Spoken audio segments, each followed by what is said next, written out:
ఇప్పుడు ఏమైందంటే very simple logic. Telugu Desam చెప్తే చేయదు, బాబు చెప్తే చెయ్యడు, చివరిలో ఒకటో రెండో చేసి మొత్తం చేశానంటాడు, చచ్చినట్టు నమ్మమంటాడు. ఇది జనంలో ఉన్న ఫీలింగ్.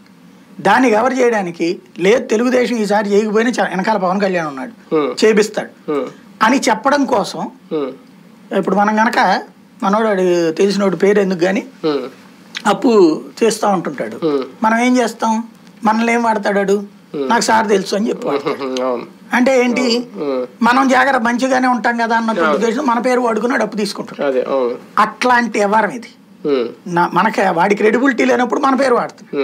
ఇక్కడ వీళ్ళ క్రెడిబిలిటీ లేదు, వీళ్ళు చెప్పే హామీలని 100కి 90 మంది నమ్మరు, ఎందుకంటే గతంలో చేయలేదు కాబట్టి. పవన్ కళ్యాణ్ ని టీడీపీ సభ వేదిక మీద వరకు తీసుకొచ్చారు అంటే, చంద్రబాబు గారు వెళ్ళి ఆహ్వానించారంటే సీట్ల లెక్క అలాగే ముఖ్యమంత్రి పదవి షేరింగ్ విషయం అంతర్గతంగా అయినా తేలిపోయిందా, లేదంటే ఇప్పుడు ఆలోచించుకుని అఫీషియల్ ప్రకటన చేసే అవకాశం ఉందా? పవన్ కళ్యాణ్కి అంతా తెలుసండి, అంటే నటిస్తుంటాడు అంతే.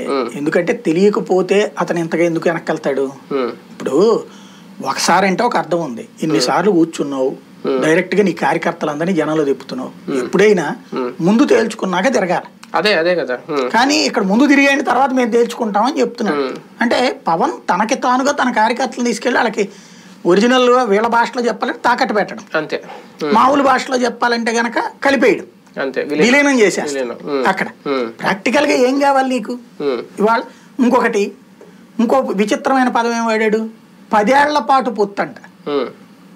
అంటే 10 సంవత్సరాల పాటు నీ పార్టీ వాళ్ళతోనే ఉంటది, నువ్వు సొంతగా ఉండవు, లీజుకి ఇచ్చేస్తున్నారేమో. అది ఇంకేమనాలి దానికి, 10 ఏళ్ళు లీజు ఒక రకంగా. అది ఇప్పటికే కాపు సామాజిక వర్గం లేదంటే హరిరామ జోగ